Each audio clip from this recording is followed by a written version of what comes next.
Take this, all of you, and eat of it, for this is my body, which will be given up for you.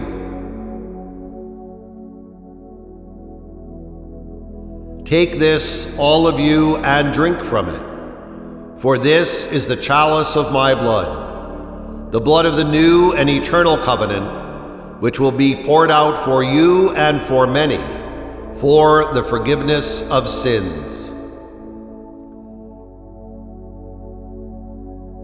What a remarkable moment in our Mass as we're drawn back 2,000 years to sit around the table of our Lord's Last Supper, to hear the institution of this great gift of love and nourishment, the institution of the Eucharist into our world and into our lives. We are drawn into those beautiful words that he spoke, and as we hear them, we might recognize something just so powerful. This is my body. This is the chalice of my blood. Do this in memory of me. It was a call to action, a call to continue in this celebration of that Eucharistic moment for sure, but also it was a call to continue everything he taught us, all that he demonstrated, all the ways in which he helped, in which he loved, especially those who were most in need. And as believers, that is the call we're asked to follow, to help, to love, to support and serve whenever the need is there. And my brothers and sisters, the need is there. Which is why each year, the Archbishop's annual appeal turns to you, because there is so much need. The need to feed the hungry and heal the sick, the need to care for the suffering and love the stranger, the need to serve our very church. And so, in many ways, there are these groups, offices, projects, ministries, people that need your help to do all that they do. I mean, just think about our Catholic Church, who we are, all that we offer, the spiritual guidance and the Mass, the Eucharistic gift that we just spoke of, and think about the priests. Your priests that make it happen. Priests that, as we know, aren't as abundant as they once were. But supported by the appeal, we do have bold men entering the seminary. And we have those like our vocations director, Father Anthony Federico, who is on a mission to bring in these men and to preserve the future of our church. I am on the road full time. I travel to a different parish every weekend and say 3 or 4, sometimes 5 masses at the parish. And getting to know the people of God, and of course, finding young men who might be at the parishes on the weekends. But during the week, I'm also out and about a lot. I go to a different event at a parish or at a young adult gathering throughout the Archdiocese almost every night of the week. So I am on the road full time as a priest. I'm Father Anthony Federico. I'm the vocations director for the Archdiocese of Hartford. I work with parishes throughout the Archdiocese in promoting a new culture of vocations to the priesthood, diaconate, religious life, and Catholic marriage and family. And my main job is I walk with and work with the many young men who have called the vocations office as they begin discerning their vocation to the priesthood of Jesus Christ. In the past year, since we started praying the prayer for priestly vocations, almost 50 guys have called the vocations office to begin discerning. That number is astronomical. So it's really fulfilling to walk with a young man as he gains courage and grows in freedom and begins to say that ultimate yes that will take him from, a parishioner in the pews to a seminarian to, God willing, one day a priest of Jesus Christ. All right, so we just packed the car. We are going to Derby, Connecticut. We're leaving Bloomfield. We're heading down to Derby, Mass weekend at Our Lady Queen of the Apostles, Father Carlos Castrione's parish. So it's cool. Every weekend I go to a different parish and I invite the people of God to partner with me in this new mission that we have, this new vision for what a culture of vocations can be in the Archdiocese. See, Jesus tells us exactly how to get this renewal in our churches, this new life, this new fire, this new springtime. He tells us clearly in the gospel, if you want the renewal, ask me for it. The renewal begins with a resurgence of the priesthood. I can't do this great work that's been entrusted to me without the support of the Archbishop's annual appeal. Your generosity makes it such that our seminarians can focus totally on their discernment. We make it so that all their needs are met. That comes from the Archbishop's annual appeal. And for me in the vocations office, our appetite, our vision for 2024 is so much bigger than anything we've ever tried in the past. We really believe that If we want to reach new candidates for priesthood, we have to try things we've never tried before. So we have a huge vision for what 2024 can bring us, and it's almost entirely supported by the generosity of the Archbishop's annual appeal.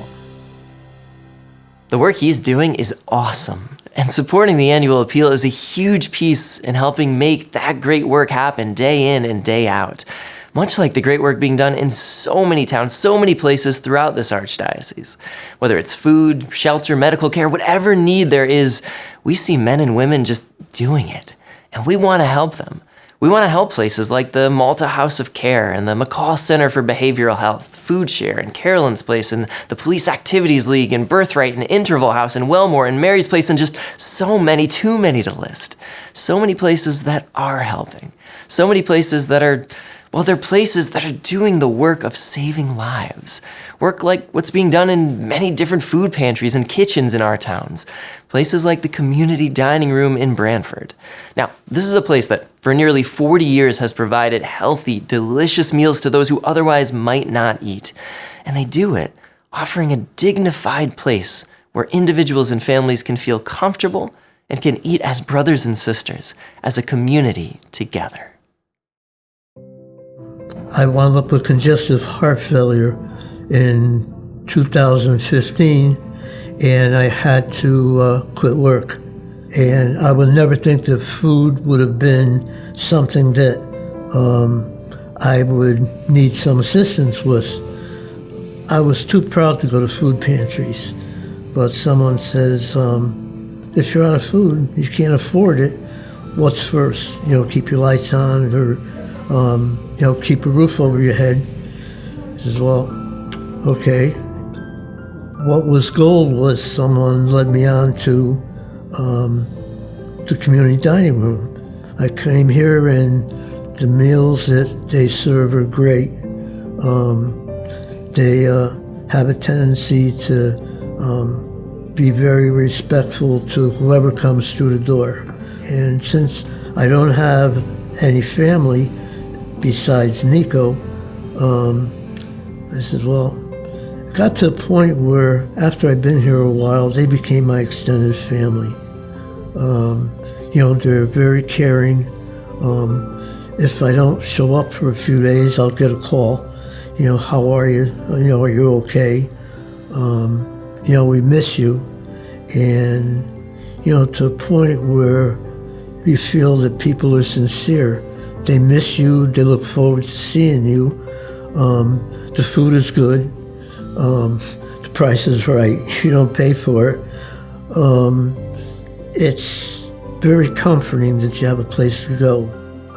I think if they know that the Archbishop's annual appeal, if they give to the appeal, that they will know that some of their funding will be attributed to the dining room's success. And to me, it's always been a success.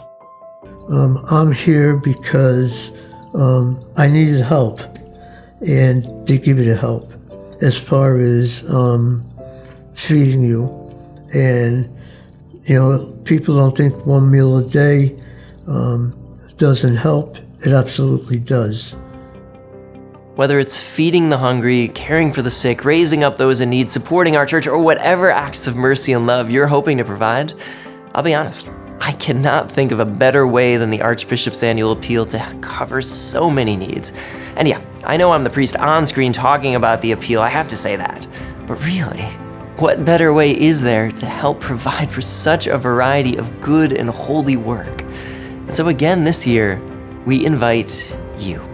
We invite you to join us in this appeal, to be part of this incredible act of love. Your support in past years has helped hundreds of local organizations and backed dozens of church programs and archdiocesan offices and so much of the beautiful work that we see coming from the Archbishop and the Archdiocese and even your very parish. This appeal, it truly helps. It allows you to truly serve those who need it. And so today, we challenge you in 2024, do this. Do this to support the appeal and your Archbishop. Do this to care for all those so in need of what it will provide. Do this to honor the holy priests that you've known throughout your life. Do this to build the future of our church. Do this to heal the sick. Do this to feed the hungry. Do this to help the poor. You can do this and so much more by supporting the Archbishop's annual appeal, and you can do this right now. Do this in your generosity, your care, your love, and as our Lord tells us in the Eucharist and in our lives. Do this in memory of me.